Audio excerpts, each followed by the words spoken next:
sababu hasa iliyoleta kadhia ile. Sababu hasa ni nini? Kiini cha tatizo ni nini?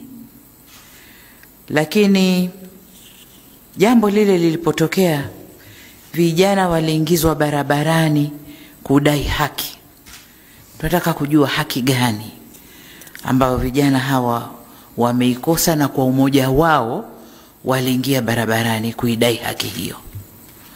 Purpose ya wale vijana kuingia ni haki gani, ili tuweze kuifanyia kazi na wapate haki yao.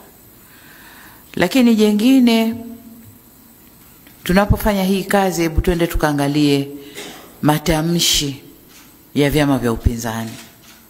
Wale waliokuwa wakisema lazima Kiwake hapakaliki, lazima aondoke, lazima kiwe hiki, uchaguzi hautafanyika.